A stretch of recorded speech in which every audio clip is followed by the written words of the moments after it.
The crack of the gavel echoed through the dusty auction yard as Delilah Jameson struggled against the ropes binding her wrists, her copper hair sticking to her tear-stained cheeks.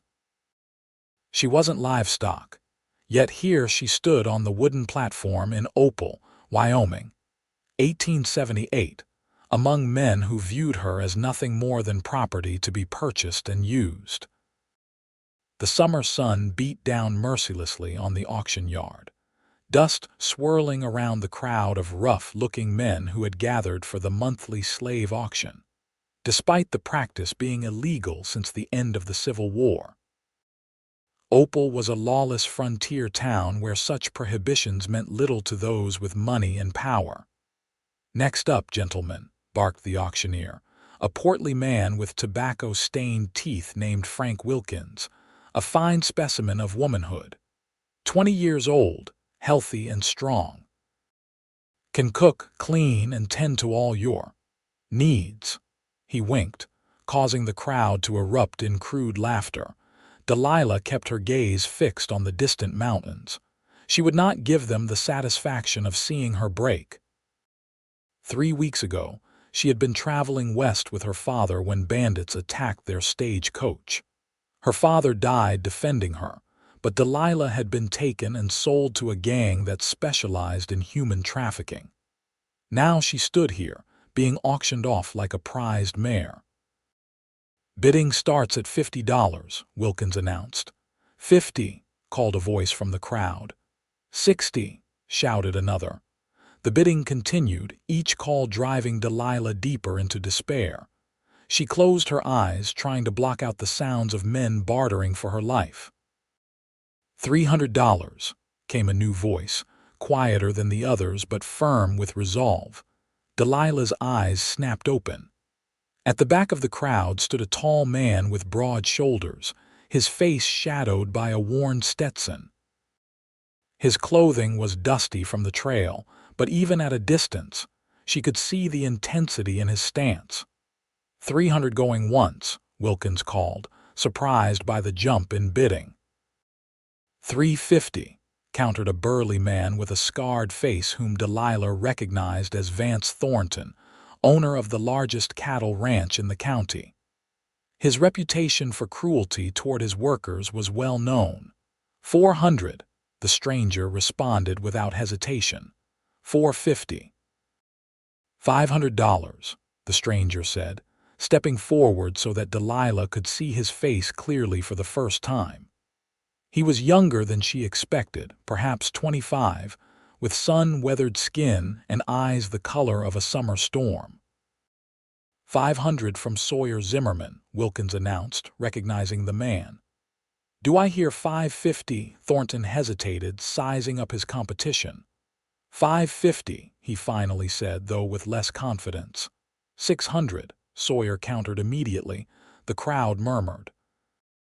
These were substantial sums for a frontier town. Thornton's face darkened. 700.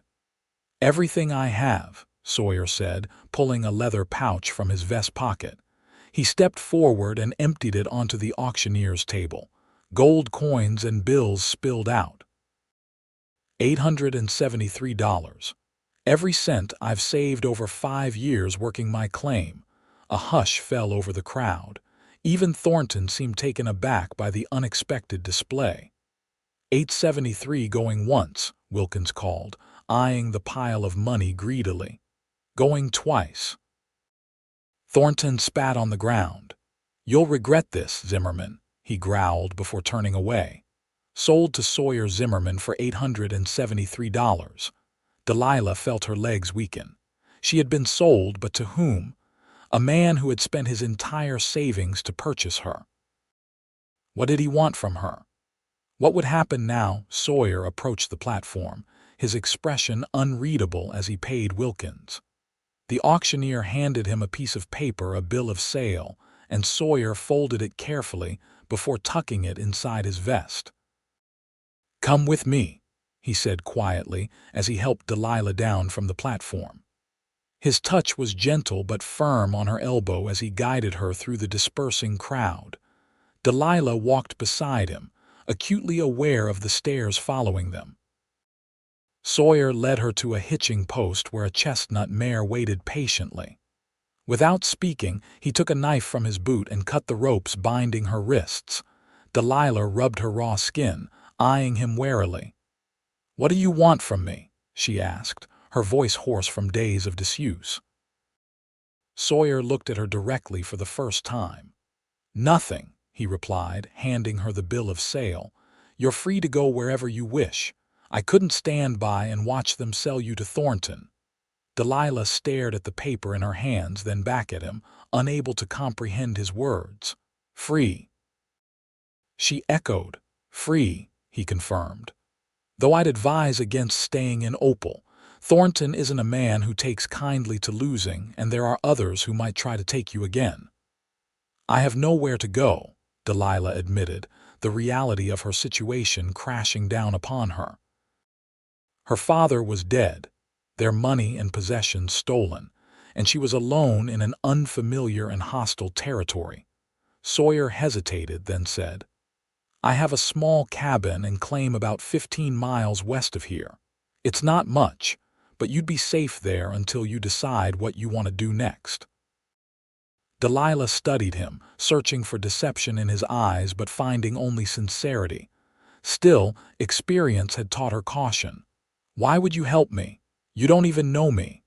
"My mother was Cherokee," Sawyer explained quietly. "She was taken from her people and sold to a white man when she was 16. She was one of the lucky ones he turned out to be a decent man who eventually freed and married her. But I've seen what happens to women who aren't so fortunate." He paused. "No one deserves to be owned by another." Delilah felt tears welling in her eyes but forced them back. She would not cry now, not when she had somehow found an unexpected ally in this wilderness. "Thank you," she whispered. "You can thank me by staying alive," Sawyer replied pragmatically.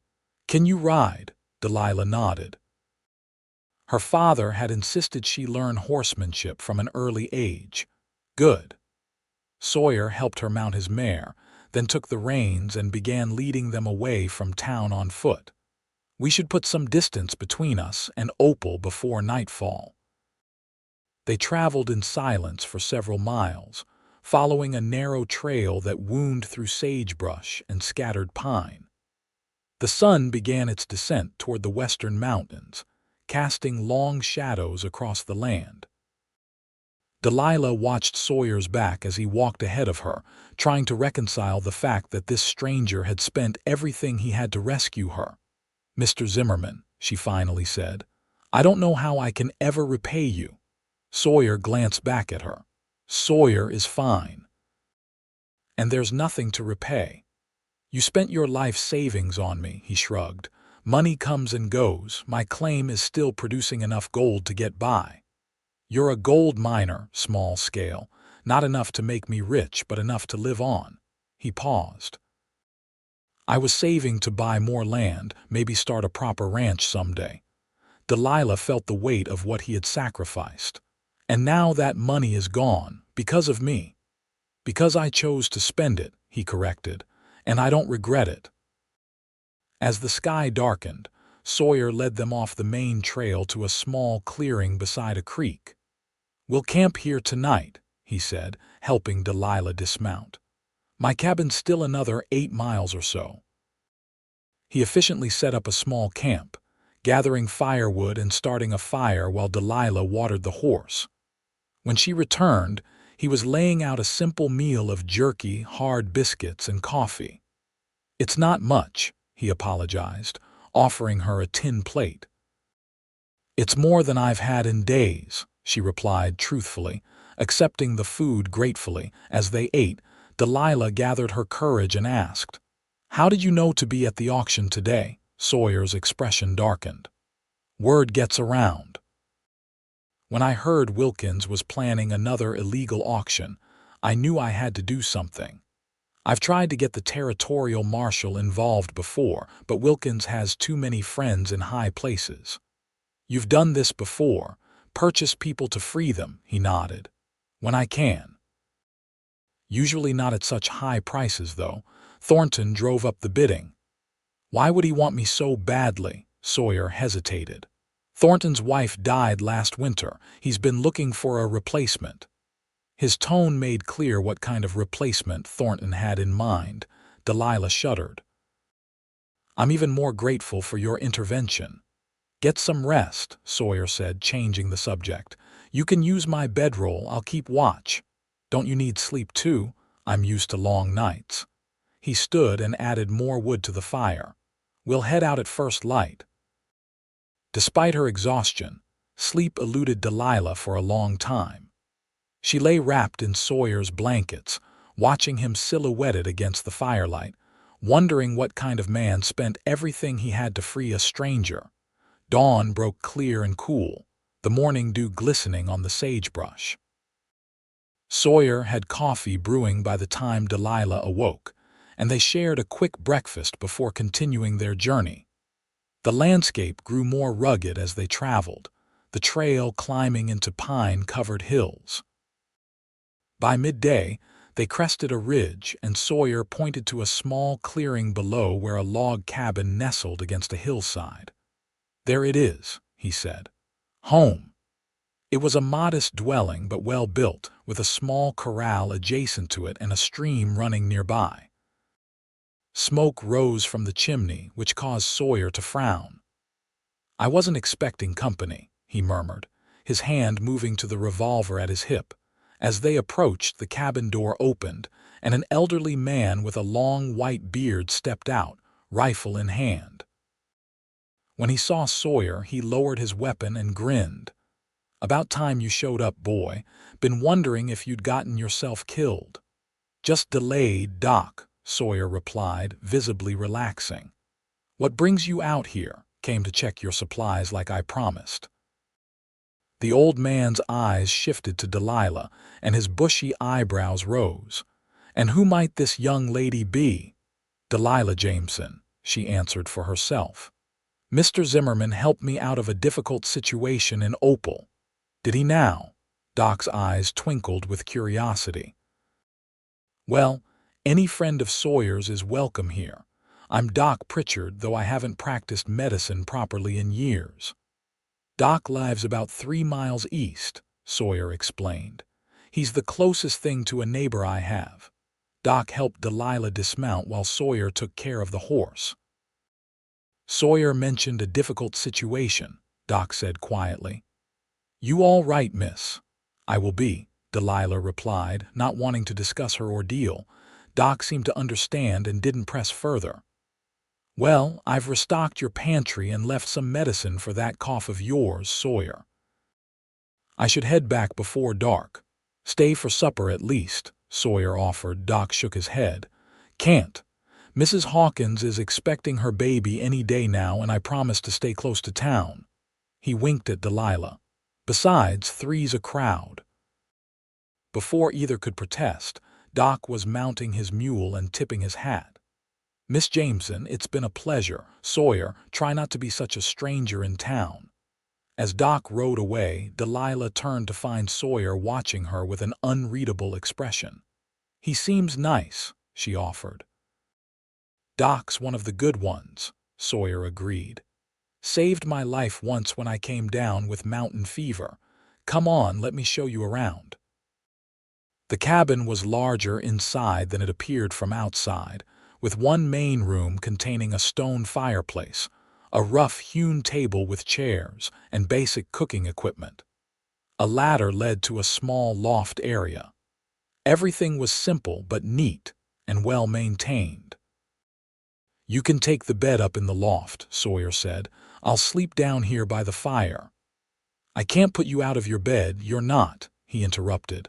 I often sleep by the fire anyway. Delilah didn't argue further. After the weeks of hardship she'd endured, the prospect of a real bed, even a simple one, was too appealing to refuse.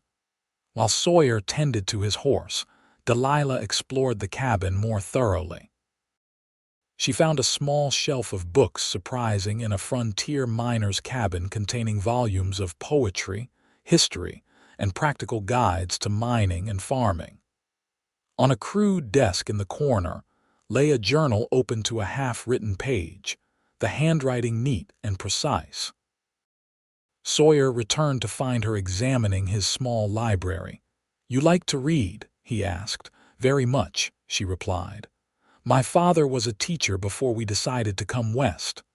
"What brought you out here?" Delilah's expression clouded. "My mother died last year." Father thought a fresh start would do us both good. He had accepted a position at a school in Oregon. She paused, fighting back tears. "We never made it." Sawyer didn't offer empty condolences, which Delilah appreciated. Instead, he said, "You're welcome to read any of those books while you're here. Now, are you hungry?" They prepared a simple but satisfying meal together, Delilah insisting on helping despite Sawyer's protests. As they ate, Sawyer explained more about his life in Wyoming territory. "I came out here after the war," he said. "Fought for the Union, saw too much death, wanted somewhere quiet away from people." "Yet you risk everything to help strangers," Delilah observed. Sawyer looked uncomfortable with her assessment. "Not everything, just money." "Money that represented years of your life," he shrugged. "There's more to life than money." After dinner, Sawyer showed Delilah to the creek where she could wash up in privacy. The cool water felt glorious against her skin, washing away the grime of captivity. When she returned to the cabin, she found clean clothing laid out for her, a man's shirt and trousers, far too large but infinitely better than her filthy dress. "They were my mother's," Sawyer explained, looking embarrassed. "She was taller than you, but they should do until we can get you proper clothes." Delilah was touched by his thoughtfulness. "Thank you for everything." Later, as she settled into the small bed in the loft, listening to Sawyer moving quietly below, Delilah felt truly safe for the first time since her father's death. Her future remained uncertain, but for tonight at least, she had shelter, food, and the protection of a man who had already proven his willingness to help her at great personal cost. The next morning, Delilah woke to the smell of coffee and frying bacon. She dressed quickly in the oversized clothing Sawyer had provided and descended the ladder to find him cooking at the small cast-iron stove. "Good morning," he greeted her. "Sleep well." "Better than I have in weeks," she admitted. "Good. Thought we might ride into the trading post today, get you some proper clothes and whatever else you need." Delilah frowned. "I don't have any money." "I still have some small savings hidden away," Sawyer said.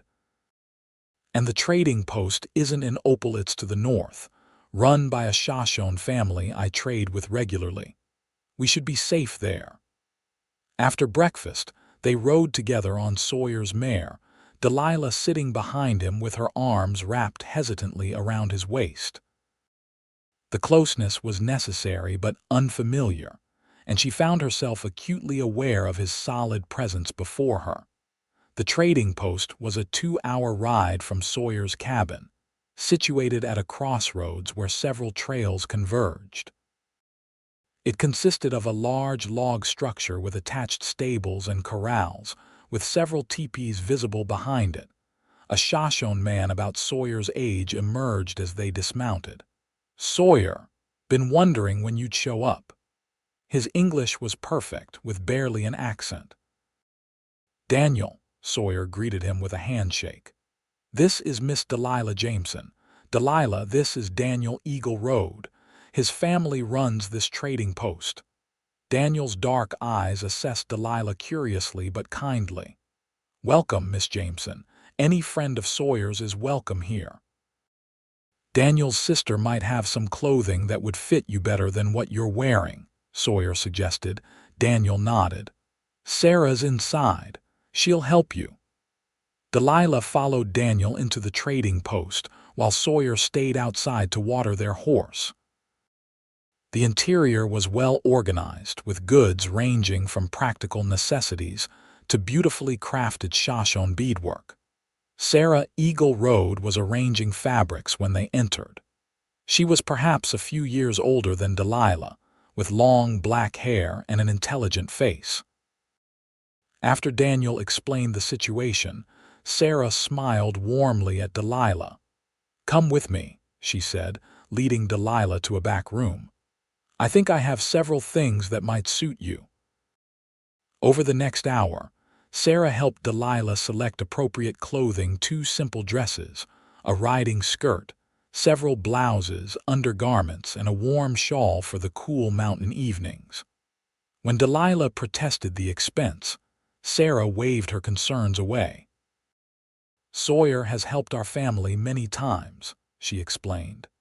"He taught my brother better English, showed him how to negotiate fair prices with white traders. We owe him much." Dressed in one of her new outfits, a practical blue dress with a white collar, Delilah returned to the main room to find Sawyer in conversation with Daniel. Both men looked up when she entered, but it was Sawyer's reaction that caught her attention. His eyes widened slightly, and he seemed momentarily at a loss for words. "That's much better," he finally said, his voice gruffer than usual. Daniel grinned knowingly at his friend's reaction. "Sarah has good taste. You look very nice, Miss Jameson." "Thank you," Delilah replied, feeling a blush creep up her cheeks under Sawyer's continued gaze. They stayed for lunch, accepting the Eagle Road's hospitality. Delilah listened as Sawyer and Daniel discussed local matters: rumors of new silver strikes, concerns about increased tensions between settlers and native tribes further north, gossip about mutual acquaintances. As they prepared to leave, Sarah pressed a small package into Delilah's hands. "Herbs for tea," she explained. "Good for calming the spirit after difficult times." Delilah thanked her, touched by the gesture. She was beginning to see that Sawyer had built a life out here that included friendships and mutual respect across cultural boundaries, something rare in the frontier territories. On the ride home, Delilah asked about his relationship with the Eagle Road family. "I met them my first year out here," Sawyer explained. "I was green, didn't know the land. Daniel found me half dead from exposure during a spring blizzard. His family nursed me back to health, taught me how to survive in this country. They seem to hold you in high regard. We help each other. That's how it works out here if you want to survive." Delilah thought about that as they rode. "Is that why you helped me? For survival?" Sawyer was quiet for so long that Delilah thought he might not answer. Finally, he said, "No, that was different." He didn't elaborate, and Delilah didn't press him further. When they returned to the cabin, Sawyer showed Delilah his small garden plot and the basics of his gold mining operation, a simple sluice box set up in the creek where he panned for gold. "It's not a big operation," he explained, "but the creek has been good to me. There's still color in these hills if you know where to look." Delilah watched as he demonstrated the panning technique, his large hands moving with surprising delicacy as he swirled water and sediment in the pan, eventually revealing a few tiny flakes of gold along the bottom rim. "It's beautiful," she murmured, leaning closer to see the glittering specks. "Worth about 25 cents, Sawyer said with a self-deprecating smile. "Takes a lot of these to make a fortune." "Yet you gave away all your savings for me," Delilah said softly, looking up to find his face unexpectedly close to hers. Sawyer's eyes met hers for a charged moment before he straightened and handed her the pan. "Your turn to try." The next few days established a routine. Sawyer worked his claim in the mornings while Delilah took over domestic duties, grateful for the opportunity to repay his kindness in some small way. In the afternoons, he taught her about the local plants and animals, showing her which berries were safe to eat and which were poisonous, how to recognize bear sign, and what bird calls signaled danger. Delilah proved a quick study, and Sawyer seemed impressed by her adaptability. One evening as they sat by the fire, she asked the question that had been on her mind. "What happens next, Sawyer? I can't stay here indefinitely, living off your charity." "Why not?" he asked simply. "Winter's coming. Travel will be difficult soon. At least stay until spring." "And then what?" "Then you decide what you want to do. Maybe by then you'll have figured out your next step." Delilah considered this. "I should find work, earn my own way." "There's not much employment for women in these parts unless you want to work in a saloon," Sawyer pointed out. "And that comes with its own dangers." "I could teach," Delilah suggested. "That was my father's profession, and he taught me everything he knew. Many frontier communities need teachers." Sawyer nodded slowly. "That's true. There's talk of starting a proper school in Riverbend, about 20 miles from here. It's a decent town, growing fast with the railroad coming through. You've been there a few times. It's where I sell most of my gold." He stared into the fire. "We could ride over there next week. Ask around about teaching positions if you'd like." Delilah smiled, touched by his willingness to help her establish independence. "I'd like that very much." The topic settled, they lapsed into comfortable silence, each lost in their own thoughts. Delilah found herself watching Sawyer surreptitiously, admiring the strong line of his jaw, the way the firelight played across his features. She had noticed his physical appeal from the beginning, but over the past days, she'd come to appreciate his character even more, his quiet competence, his unexpected gentleness, his principled stance against injustice. What she couldn't quite decipher were his feelings toward her. He treated her with unfailing courtesy and seemed to enjoy her company, but he maintained a certain reserve, never crossing the boundary of propriety despite their unusual living arrangement. Delilah's thoughts were interrupted by a distant howl. "Wolf?" she asked. Sawyer nodded. "There's a pack that hunts these hills. They generally keep their distance from humans. They sound so lonely. They're not. Wolves are pack animals. They're rarely alone unless something's wrong." Sawyer added another log to the fire. "People are the ones who choose solitude. Like you." Delilah asked softly. His eyes met hers across the flames. It wasn't always a choice. Before Delilah could ask what he meant, a sudden pounding at the door startled them both. Sawyer was on his feet instantly, hand on his revolver as he moved to the window. "Who is it?" he called out, peering through the darkness. "Sawyer, it's Daniel. I need help." Sawyer quickly unbolted the door to reveal Daniel Eagle Road, his face strained with worry and exhaustion. "What's happened?" Sawyer asked, ushering him inside. "Thornton's men raided our trading post," Daniel explained breathlessly. "They took our winter supplies, burned one of our storage buildings. My father was shot. He's alive, but badly wounded." "Why would Thornton attack you?" Delilah asked, horrified. Daniel's eyes flicked to her. "They were looking for you, Miss Jameson. They seemed to think we might be hiding you." Sawyer's expression darkened. "How did they know to look for her at your place?" "Word got around about what happened at the auction. Someone must have seen us together at the trading post." Daniel accepted the cup of water Delilah offered him. "My family sent me to warn you. Thornton's men said they're coming here next." Sawyer began moving immediately, gathering essentials and weapons. "How long ago did they leave your place?" "About 3 hours." "They were drunk, celebrating their victory. That might slow them down. Or make them more dangerous," Sawyer muttered. He turned to Delilah.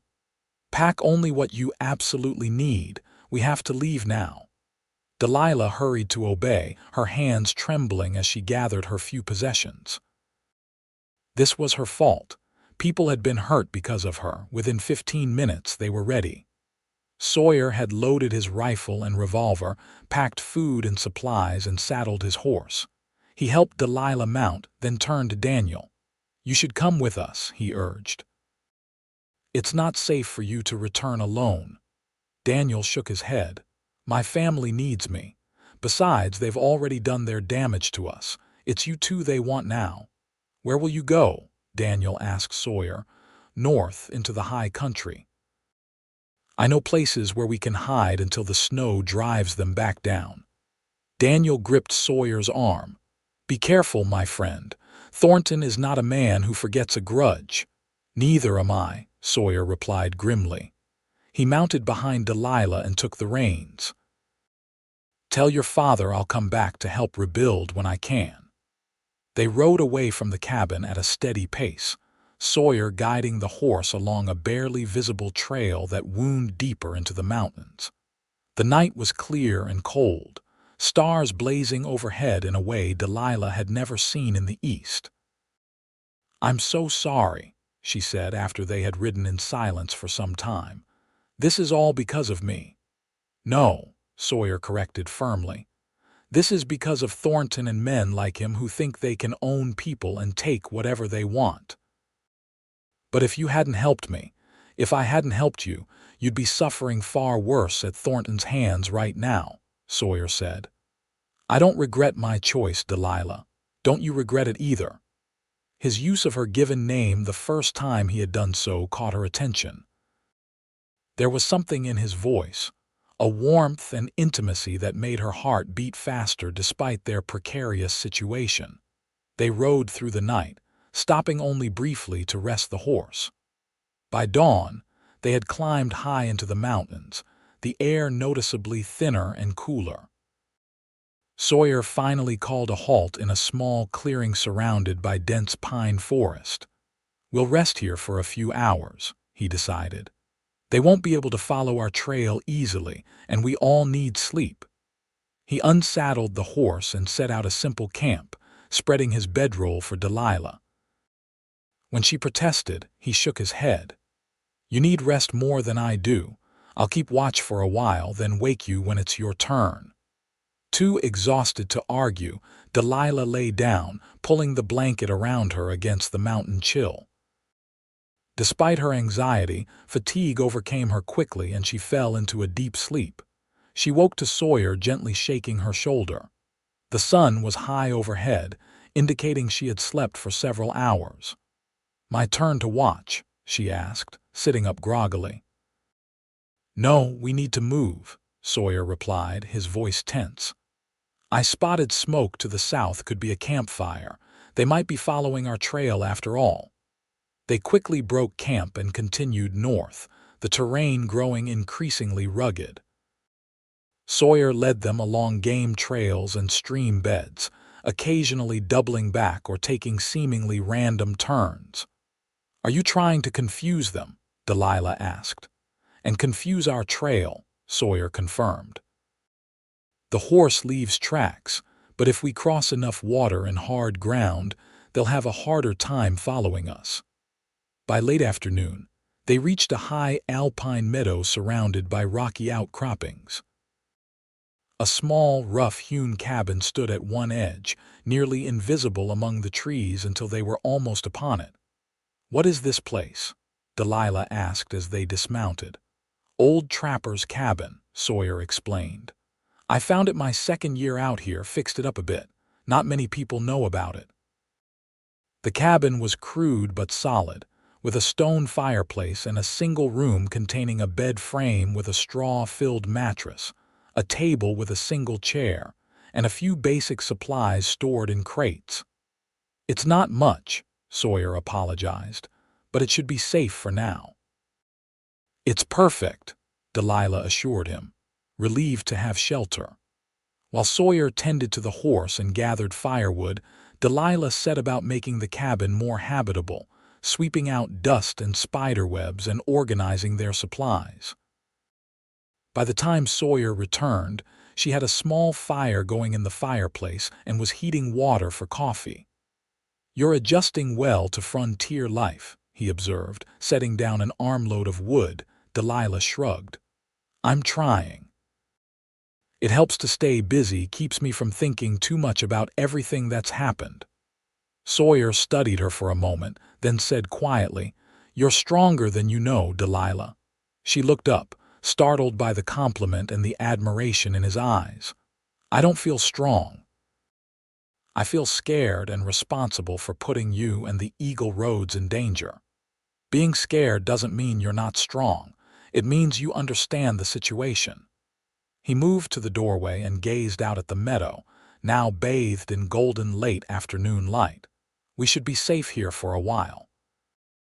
The first heavy snow will make these mountains impassable, and Thornton's men aren't likely to risk getting stranded up here. How long until that happens? Could be days, could be weeks.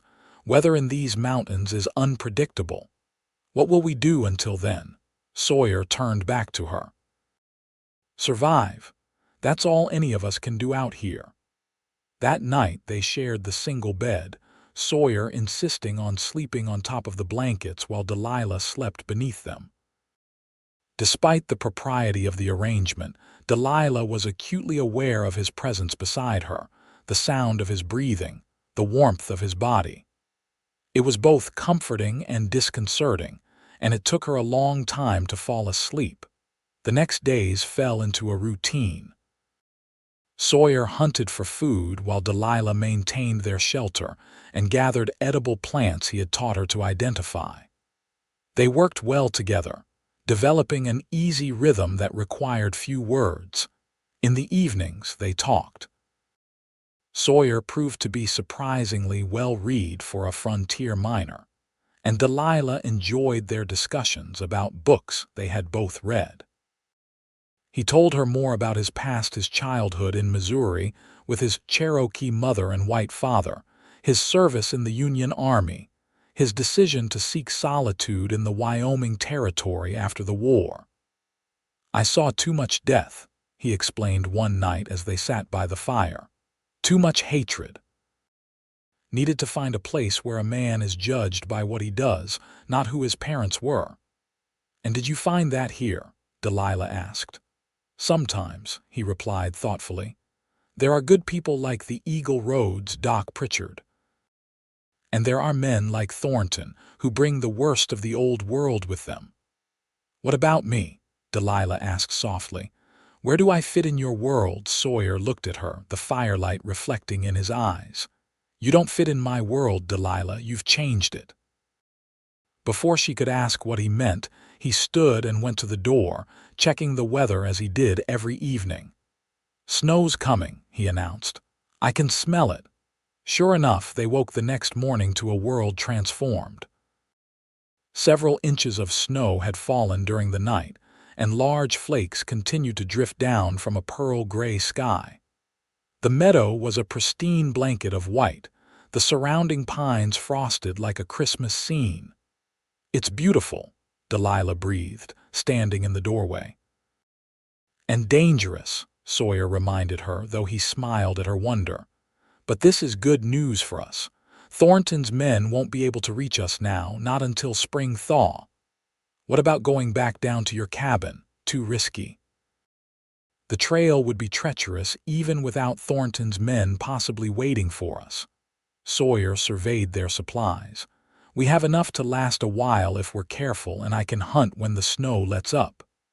"So we're trapped here together," Delilah said, suddenly realizing the implications. Sawyer's eyes met hers. "Does that bother you?" "No," she answered truthfully. "Does it bother you?" "No," he replied, a slight smile touching his lips. "Not at all." The snow continued for 3 days, accumulating to nearly 2 feet before it finally stopped. During that time, they remained inside, conserving their supplies and keeping the fire burning against the intensifying cold.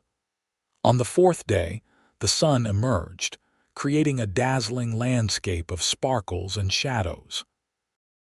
Sawyer went hunting, returning several hours later with a small deer slung across his shoulders. "This will keep us fed for a couple of weeks if we're careful," he said as he began to dress the carcass outside the cabin. Delilah insisted on helping, and though the work was bloody and unfamiliar, she approached it with determination. Sawyer showed her how to preserve the meat by smoking some portions and freezing others in the natural cold. "You continue to surprise me," he commented as they worked together. Most Eastern women would faint at the sight of this. I'm not most women, Delilah replied. And I'm not Eastern anymore, am I? This is my life now. Sawyer's hand stilled, and he looked at her with an intensity that made her breath catch. Is it? Your life here in the Wyoming territory? For now, at least, she said carefully. Unless you're eager to be rid of me. No, he said quickly. That's not what I meant. Before he could explain further, a distant sound caught their attention, the crack of a rifle echoing across the valley. Sawyer was instantly alert, pulling Delilah behind the cabin and reaching for his rifle. Get inside, he ordered.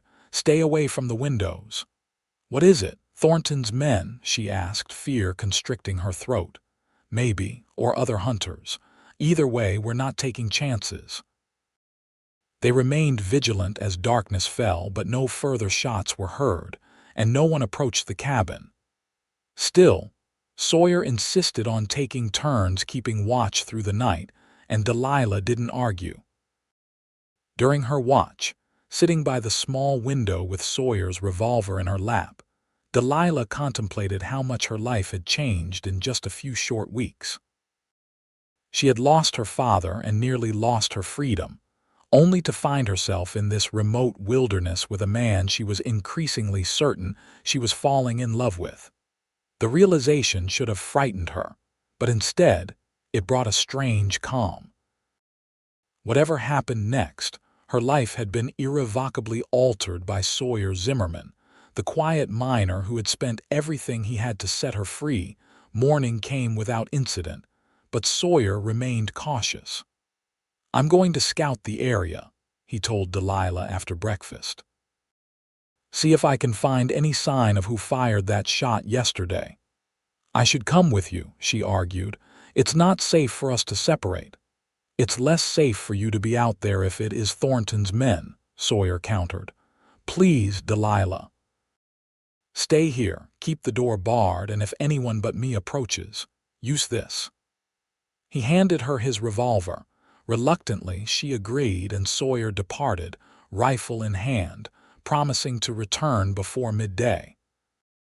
Delilah watched from the window as he disappeared into the trees, then set about her daily tasks, trying to keep her mind occupied. Hours passed with excruciating slowness. Midday came and went with no sign of Sawyer. As afternoon waned, Delilah's anxiety grew. She paced the small cabin, alternating between watching out the window and listening at the door for any sound of his return. When she finally heard footsteps crunching through the snow, she rushed to the window, only to freeze in horror. 3 men were approaching the cabin, none of them Sawyer. They were heavily armed and moved with purpose, scanning the area as they advanced. Delilah's hand tightened on the revolver. She knew how to shoot. Her father had taught her as a precaution for their journey west, but she had never fired at a person. Would she be able to do it if necessary? The men were close enough now that she could hear their voices. Smoke's coming from the chimney. Someone's inside. Zimmerman, or the woman. Thornton wants her alive, remember. Delilah's blood ran cold. These were indeed Thornton's men, and they had somehow tracked them to this remote cabin. But where was Sawyer? Had they already found him? Was he? No, she couldn't think that way. She needed to focus on surviving until Sawyer returned. He would return. He had to. The men were at the door now, trying the handle and finding it barred. "Hello in the cabin," one called. "We know you're in there. Come out peacefully and no one gets hurt." Delilah remained silent, her mind racing. The cabin had only one door and 2 small windows, too small for the men to enter but large enough for them to shoot through if they chose. "Last chance," the man called again. "Come out or we'll burn you out." The threat of fire was real. The cabin was dry wood and would burn quickly in the cold, dry air. Delilah knew she couldn't stay inside if they set it ablaze, but surrendering meant returning to the fate Sawyer had saved her from. She moved to the window farthest from the door, keeping to the side to avoid being seen. From this vantage point, she could see two of the men conferring while the third began gathering branches, presumably to start a fire. Making a split-second decision, Delilah aimed Sawyer's revolver through the window and fired at the woodpile, deliberately missing the men but scattering the branches. The men dove for cover, cursing in surprise. "I'm armed," she called out, trying to keep her voice steady. "And I know how to use this gun. Leave now or the next shot won't miss." "You're outnumbered, lady," one of the men shouted back. "Be smart about this." "I'd rather die than go with you to Thornton," she replied truthfully. A tense silence followed. Delilah could see the men whispering to each other, clearly reassessing their approach. She kept the revolver trained on them, hoping they couldn't see how badly her hands were shaking. Suddenly, a new sound cut through the standoff, a rifle shot from the forest behind the men. One of Thornton's henchmen cried out and fell, clutching his leg. The other two spun around, weapons raised, searching for the source of the shot. "That was a warning," Sawyer's voice called from somewhere among the trees. "The next one won't be. Drop your weapons and back away from the cabin." "Zimmerman," one of the men shouted. "You're dead, you hear me? Thornton's put a price on your head." Another shot rang out and the man's hat flew from his head. "I said drop your weapons," Sawyer repeated, his voice cold with authority. The uninjured men hesitated, then slowly placed their guns on the ground. The wounded man remained on the snow, moaning in pain. "Now back away." 20 paces. They complied, helping their injured companion to his feet. As they retreated, Sawyer emerged from the trees to their left, rifle aimed steadily at them. He circled wide, keeping them covered as he approached the cabin. "Are you all right?" he called to Delilah, his eyes never leaving the three men. "Yes," she replied, relief flooding through her. "I'm fine." "Good. Now listen carefully," he addressed Thornton's men. "You're going to leave here. Take your wounded friend and go back to Thornton. Tell him if he sends anyone else after us, they won't return at all. Do you understand?" The apparent leader of the group glared at Sawyer. "You think this is over? Thornton doesn't give up what's his." "She was never his," Sawyer replied evenly. "And neither of us belongs to anyone. That's the message you're taking back." "And if we don't," Sawyer's expression hardened, "then you'll die here in the snow, and no one will ever find your bodies." Something in his voice, a quiet certainty rather than bravado, seemed to convince the men. They nodded reluctantly. "Take your injured man and go," Sawyer ordered. "Your weapons stay here." Once they had disappeared back down the trail, Sawyer quickly gathered their abandoned weapons and entered the cabin. The moment the door closed behind him, Delilah flew into his arms, her composure finally breaking. "I thought they might have killed you," she whispered against his chest. Sawyer held her tightly, his cheek resting on her hair. "I'm sorry I was gone so long. I found their tracks and was following them, trying to determine how many there were. I didn't realize they'd split up and some had already reached the cabin." Delilah pulled back slightly to look at him. "Will they really go back to Thornton?" "For now," Sawyer said grimly. "But we can't stay here. Once they report back, Thornton might send more men or come himself." "Where can we go?" "The snow. There's a pass to the north that should still be open. If we leave at first light tomorrow, we can make it through before the next storm. And then, there's a small settlement on the other side, friendly folk who don't ask too many questions. We can winter there, then decide our next move in the spring." Delilah nodded, trusting his judgment. "I should pack our things." As she moved to begin preparations, Sawyer caught her arm gently. "Delilah, wait." He hesitated, then continued. "What you did today, standing your ground against those men, that was brave." "I was terrified," she admitted. "Being brave isn't about not being afraid. It's about doing what needs to be done despite the fear." His eyes searched hers. "I need to tell you something I should have said before." Delilah's heart quickened. "What is it? When I bid for you at that auction, it wasn't just about doing the right thing. The moment I saw you standing there, so defiant despite everything," he broke off, struggling for words.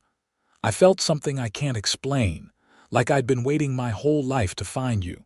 Delilah's breath caught. "Sawyer, I don't expect anything from you," he hurried on. "You've been through so much, and the last thing you need is—" She silenced him by placing her fingers gently against his lips. "The last thing I need," she said softly, "is for you to stop talking now." Understanding dawned in his eyes, and he slowly lowered his head until his lips met hers in a kiss that was tentative at first, then deepening as she responded. His arms encircled her waist, drawing her closer, and Delilah felt as though something long broken inside her was finally healing.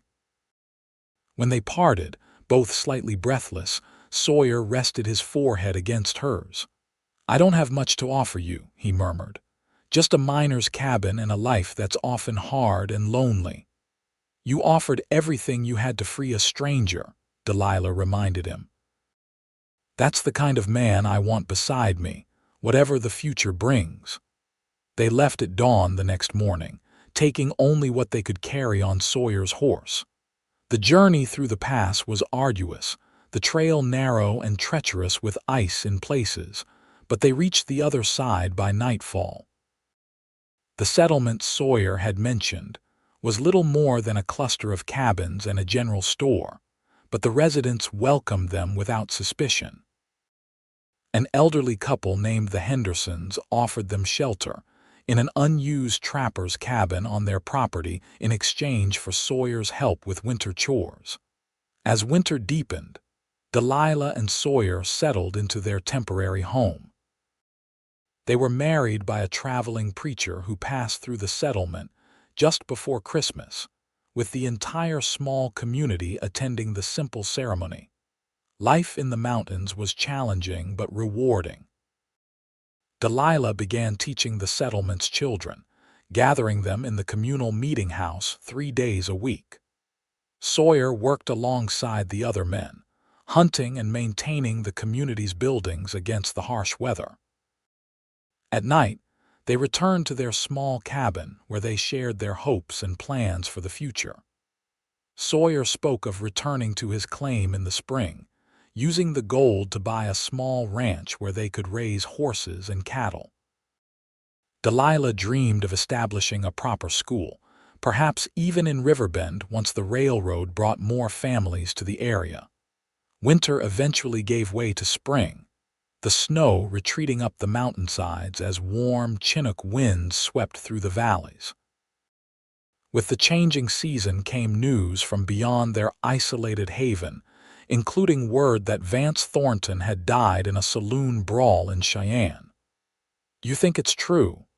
Delilah asked as they discussed the news that evening.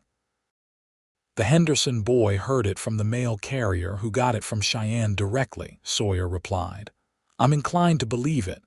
So we could go back to your cabin, to your claim," Sawyer nodded slowly, "if that's what you want." Delilah considered this. "What I want is a life with you, Sawyer. Whether that's at your claim or somewhere new doesn't matter to me." He smiled, taking her hand. "Then let's go home. We can rebuild what Thornton's men might have destroyed, maybe expand the cabin now that there's 2 of us." They departed the settlement with the community's good wishes, Sawyer promising to return in the fall with supplies for the winter. The journey back took several days, but when they finally crested the ridge overlooking Sawyer's Valley, both were surprised to find smoke rising from the chimney of his cabin. "Someone's there," Sawyer said, reaching for his rifle. They approached cautiously, leading the horse through the trees until they could see the cabin clearly. A familiar figure sat on the porch dock Pritchard, whittling a piece of wood as he waited. "About time you 2 showed up," the old man called when he spotted them. "Been keeping your home fires burning for near on a week now." Relief flooded through them as they hurried forward to greet their friend. Doc embraced them both, beaming with pleasure. "Married, are you?" he observed, noting their matching simple gold bands. "Knew that would happen the moment I saw you together." Inside the cabin, they found not destruction but renewal.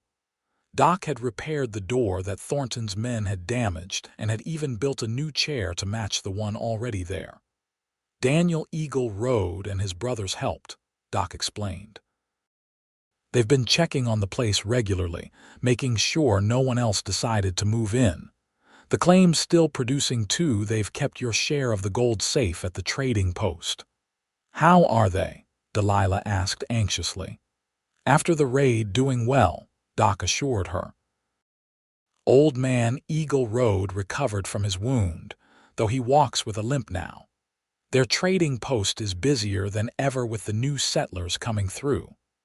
As they shared a meal, Doc caught them up on other news.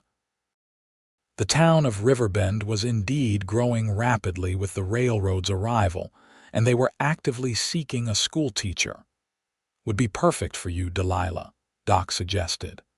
"It's close enough that Sawyer could still work his claim, and you'd have the school you've talked about." Sawyer looked at his wife questioningly. "Is that something you'd want to consider?" Delilah's eyes lit up. "To have a proper school with real books and supplies. Yes, I think I would." "Well, that's settled then," Doc said with satisfaction. "You two get yourselves established here again, and come fall, we'll talk to the Riverbend Town Council about that teaching position." After Doc departed the next morning, Sawyer and Delilah stood on the porch of their cabin, surveying the land that was now truly their home. "It feels different coming back," Delilah observed. "Like everything has changed, yet nothing has." Sawyer put his arm around her shoulders. "The land doesn't change much, but we have." She leaned into him, content in a way she had never imagined possible during those dark days at the auction block. "Do you ever regret it?" she asked. "Spending everything you had that day?" Sawyer turned her to face him, his hands gentle on her shoulders.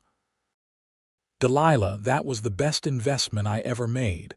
I gave up gold and got something priceless in return." "What was that?" she asked, though she knew the answer. "A future," he replied simply. "Our future together." As spring blossomed into summer, Sawyer and Delilah rebuilt and expanded their life together. The cabin grew by 2 rooms, a proper kitchen, and a small study where Delilah could prepare her lessons. Sawyer's mining claim continued to produce enough gold to support them comfortably, and by fall, Delilah had secured the position as Riverbend's schoolteacher. They settled into a rhythm, with Delilah teaching in town 3 days a week while Sawyer worked his claim. On the days she taught, they stayed in a small room above the general store, returning to their mountain home for the remainder of the week. Their first child, a son they named Thomas after Delilah's father, was born the following spring. 2 years later, they welcomed a daughter, Sarah, named for their friend at the trading post who had become like a sister to Delilah. As the children grew, so did the community around them. Riverbend expanded into a proper town with a church, a bank, and eventually, a brick schoolhouse where Delilah served as headmistress. Sawyer used his mining proceeds to purchase adjoining land, gradually building the ranch he had once only dreamed of owning. The Eagle Road family's trading post evolved into a successful mercantile business that served both settlers and native tribes, helping to forge better relations between the communities. Doc Pritchard, though advancing in years, continued to care for the health of everyone in the region, training young Daniel Eagle Road in medicine to carry on his work. On the 10th anniversary of the day Sawyer had bid for Delilah at the auction, they hosted a gathering at their ranch for all the friends who had helped them along their journey. As twilight descended and lanterns were lit around the expanded homestead, Sawyer found Delilah standing alone on the porch, watching their children play with the Eagle Road children in the yard. "Happy," he asked, coming to stand beside her. Delilah turned to him, the girl from the auction block, now a confident woman who had helped shape their corner of the Wyoming territory. "Beyond anything I could have imagined," she replied, taking his hand. "That day in Opal, I thought my life was ending. Instead, it was just beginning." Sawyer's eyes, still the color of a summer storm but now crinkled at the corners from years of smiling, held hers with the same intensity as when they had first met. "I set out to free you that day," he said softly, "never realizing you would free me too." "From what?" she asked. "Loneliness." "The belief that I was meant to walk through life alone." He gestured to the scene before them, their thriving ranch, their beautiful children, their gathered friends. "You gave me all of this, Delilah. A home, a family." "We gave it to each other," she corrected, leaning into his embrace as the first stars appeared in the deepening blue sky. "And I wouldn't change a single moment of our journey." As night fell completely over the Wyoming frontier that had tested them, challenged them, and ultimately embraced them, Sawyer and Delilah Zimmerman stood together on the porch of the home they had built, their love a testament to the power of one brave choice made on a dusty auction yard a decade before, when a cowboy had bid everything he had and set free not just a captive woman but both their hearts.